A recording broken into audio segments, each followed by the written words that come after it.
What is going on YouTube? My name is Vanya and welcome to another video. And in today's video, I'm in Paris.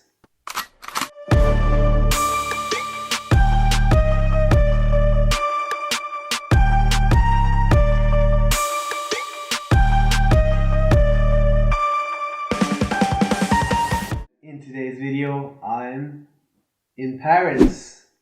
Gonna be trying their food. Gonna be enjoying the culture, people, and I hope you'll enjoy it with me, guys. What we do here is go back. Paris is one of the most popular cities among travelers. It is known as the City of Light, La Ville Lumière, or the City of Love, La Ville de l'Amour. The streets of Paris overflow with culture, art, beauty, and history, and there are no doubts that the city captures the hearts of millions every year. But here's a fun fact. There is only one stop sign in Paris, in the 16th arrondissement, but that area is not even known for heavy traffic. The name Paris is derived from its early inhabitants, the Celtic PARISII tribe, which inhabited the city around 3rd century BC. In 52 BC, Paris was conquered by Romans. They called it Lutetia Parisiorum, Lutetia of the PARISII. At the end of the Western Roman Empire, the town was known as Parisius, a Latin name that later became, as we know it, Paris. Now we're going to go and eat French breakfast. And what do Frenchy people eat? Croissant. It's a croissant. But you do say it with a qua. Croissant. A croissant. Croissant. That's right, croissants. And also guys, I got myself a new toy. New lens. Canon 10 to 18 millimeters wide angle lens. So now I'll be able to vlog a lot better. Let's go!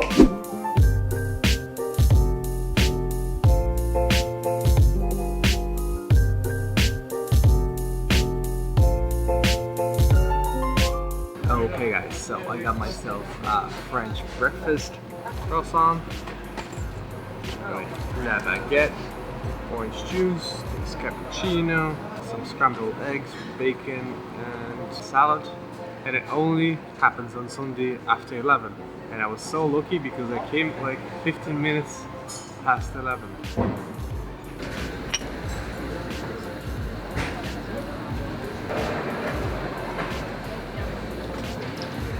Wow, best croissant I ate so far. You can't find something like that in Ireland or UK. And the orange juice is made out of real oranges. It's a bacon for you. Oh, perfect. Thank you. Cappuccino? Awesome. Thank you so much.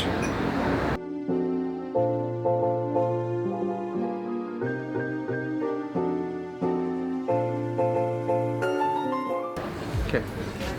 I liked everything, just except the puree. I'm not sure if it's apple or pear.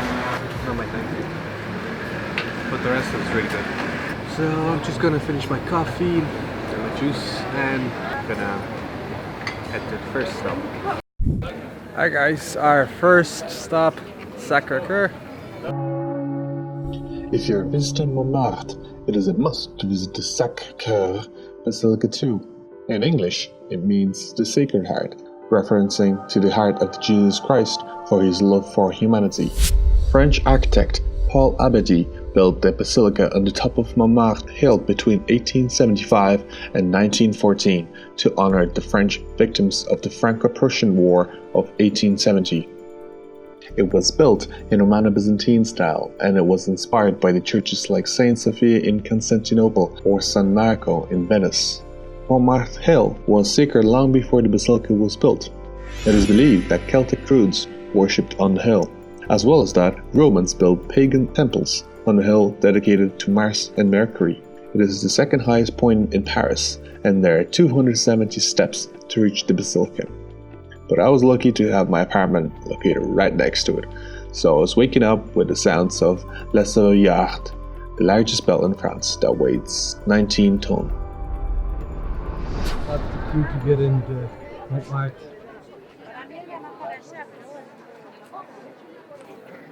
I don't think I'll be going inside, guys, because I'm out of time and there's a big queue, so I'm just gonna look around and we'll head down to my next stop.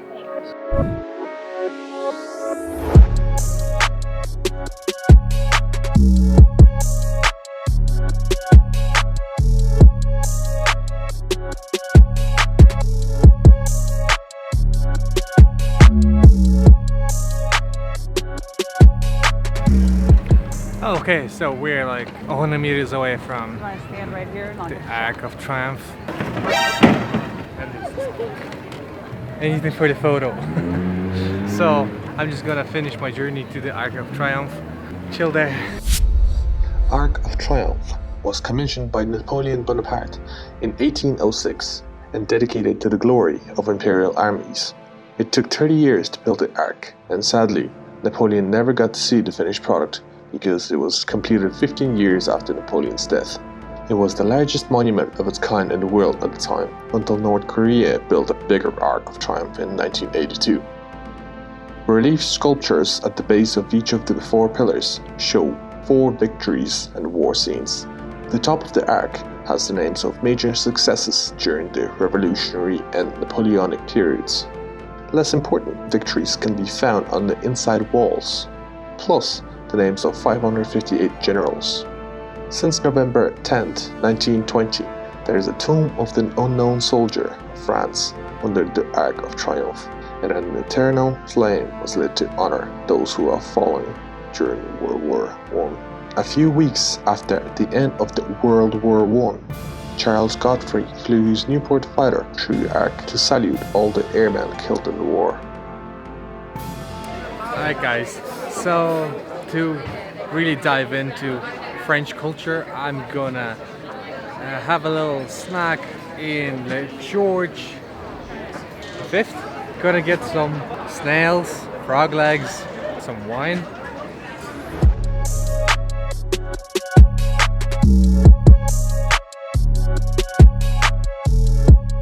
Okay guys, so I'm trying frog legs and snails for the first time.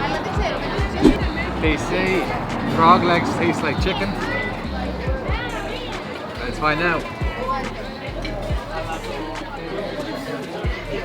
Meat does taste like chicken, but a bit less flavorsome. Maybe it's just there's not enough salt. But the texture of the meat does remind me of chicken.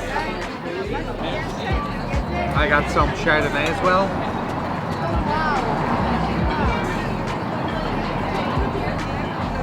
Okay, let's try the nails. I have no idea how to eat them. I should have googled that. They gave me this fork. So I guess I just pull it out.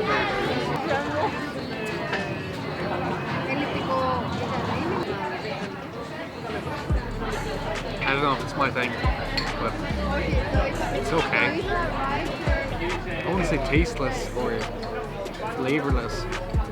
They're just different. But I guess it was nice to try it.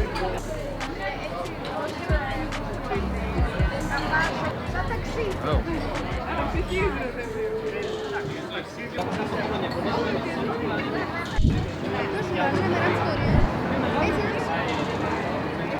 They remind me of mussels, but like with some flavor of dirt.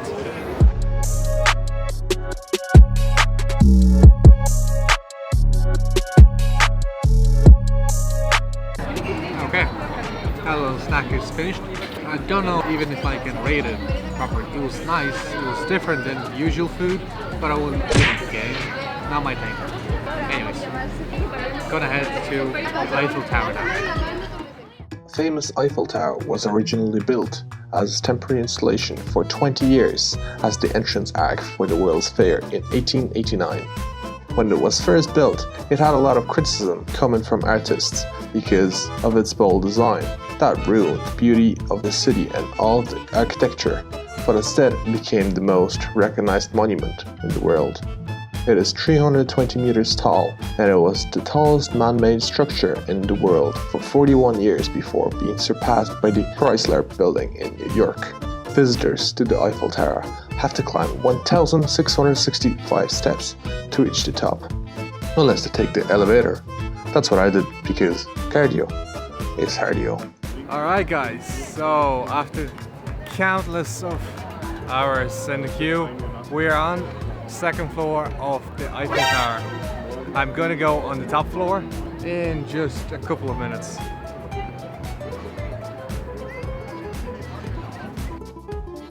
I'm finally upstairs, up on the top of Eiffel Tower.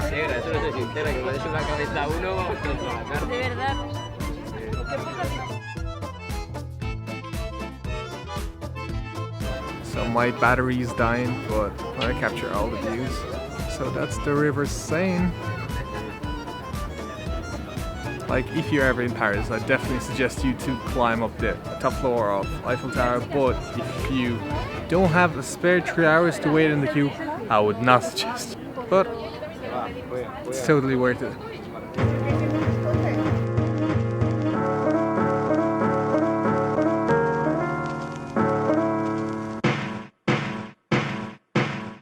What is going on YouTube? So now we are beside the Louvre Palace and we're going inside in just a couple of seconds.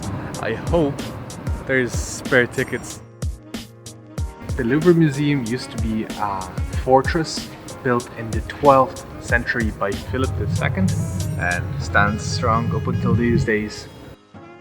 The famous Louvre was established in 1792 and it is the world's biggest art museum with a gallery area of 72,000 meters squared. Many of the world's most famous art pieces can be admired here, including the Mona Lisa. Unfortunately, I was unable to enter the Louvre because I found out that you had to buy the tickets online at least 2 weeks in advance. I learned that the hard way.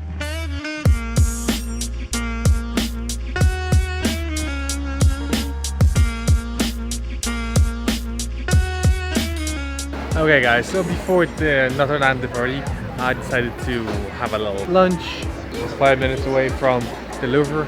It's called Les Antiquaires.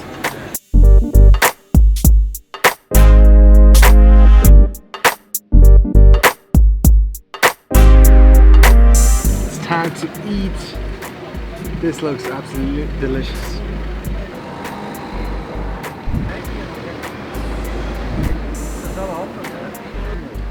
The meat is so tender and juicy, just like hitting the spot. Awesome.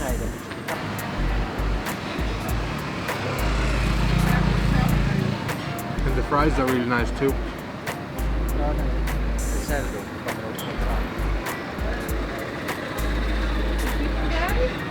Alright guys, so I finished the meal. It was really good. It was relatively okay in terms of price.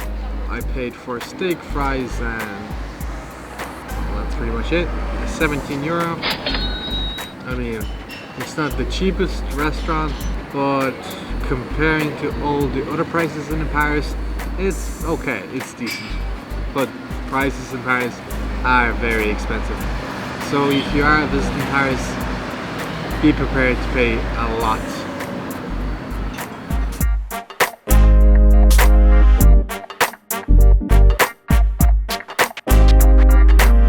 Okay, here we are, Notre Dame de Paris, the central of Paris. One of the most enduring symbols of Paris is Notre Dame de Paris, a Roman Catholic cathedral that was built between 12th and 14th centuries in a French Gothic style. It is located on the eastern side of the La City. This cathedral is a site with its portals, surrounded by many sculptures and gargoyles. However, the sculptures were added between 1843 and 1864 during the Radical Restoration overseen by Eugène-Emmanuel Viollet-le-Duc. It is the most visited landmark in Paris. Yes, Eiffel Tower is not the most popular tourist destination. More than 13 million visitors pass through the Grand Gate of Notre Dame every year. This means the cathedral welcomes around 35,000 visitors a day. And unfortunately we cannot get any closer than that because of the fires that happened in Notre Dame de Paris a while back. It's another unfortunate thing, but nothing you can do.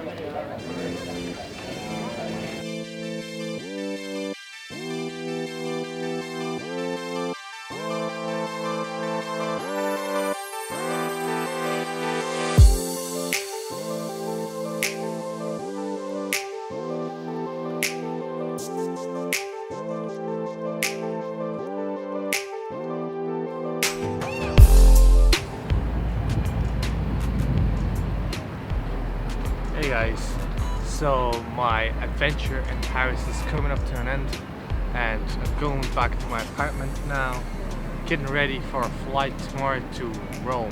So thank you very much for watching. I hope you enjoyed that video.